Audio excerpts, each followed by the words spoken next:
हरकत इनका नाम है गोपाल विश्वकर्मा। कन्हैया जी के आधा अवसर आ गए हो। ज्यादातर लेडीज हिन में बजावल यही से थोड़ा कोनो दुल्हन के दिल का दर्द बतावत हूं।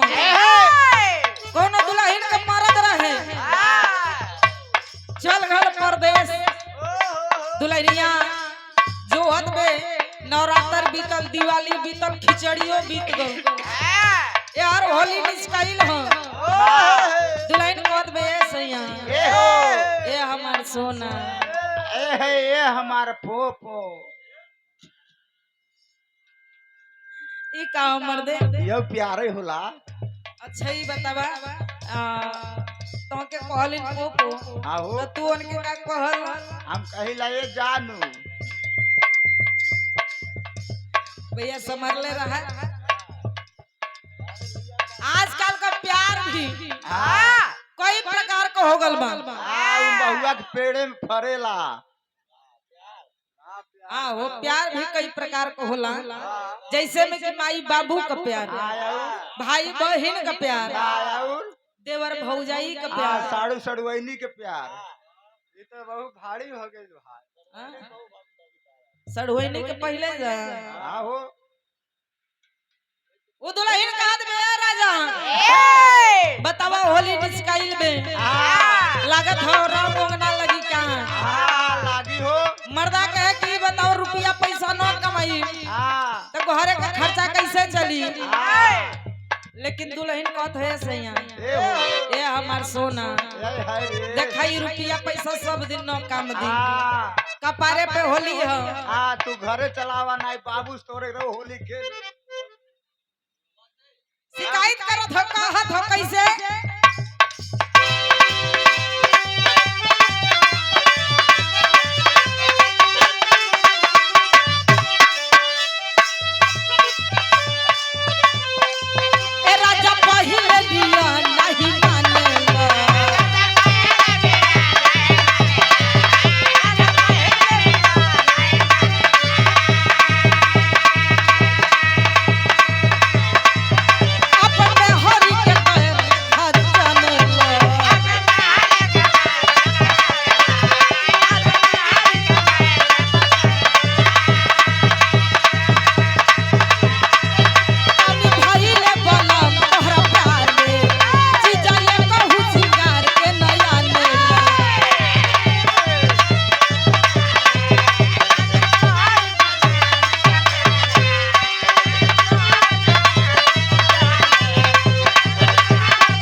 कहत है भौजी ए भौजी ई बताते हमें कितना माने ले कितना चाहे ले कितना मुसवा बिलरिया के चाहे ले तो मर्दे भौजैया कहे न तू ही तो हमार प्यारी हो तू ही तो हमार दुलारी हो नंदिया कहे जा भौजी बतावा जब दुलारी और प्यारी है तब हमारा साथे दगाबाजी कर देलू भौजैया कोरस का भइल बतावत में नंदिया का हां बाबा निसा तारा बलम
वीडियो में हुआ का हो मर्दे अरे जो कैसेटवा में बताओ आजकल जवानी बड़की मोबाइल फैली में ना देखी देखी एकदम बिगड़ गई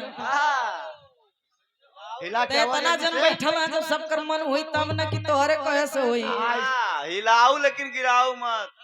का हो माइकवा और का कमरिया हिलाऊ माइकवा गिराऊ मत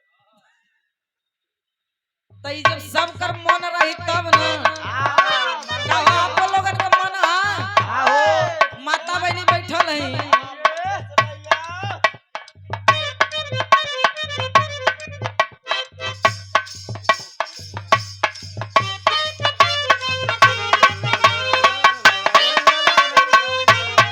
आप परम सम्मानित आदरणीय बड़का भैया सुरेश भैया पिड़रिया के पावर सरजमी से ये देखा अगुआ है अमहन के अगुआ है नाच के नहीं तो भैया कत वो अगुआई करे में घाटा लगी जाता है आपके कर कमलदार सुंदर पंखुड़ेश मुधा पुष्पहार साथ में सादर 100 रुपए का पुरस्कार बोलो पल की आशीर्वाद के कामना हो तो आप लोगन का मन हां हिला दी आओ भैया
से लोकगीत सुन रही जा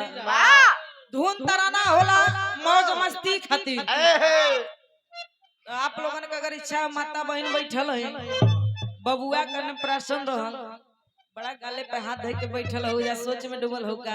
हां उनका चंगला नहीं सुनावत और जिंदा 1 रुपया कम से कम तनी चेहरा पे स्माइल रखा।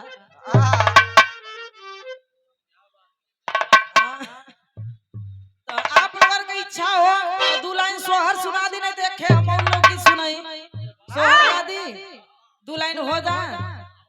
चलो भैया आ जा तनी सोहर के लाइन में।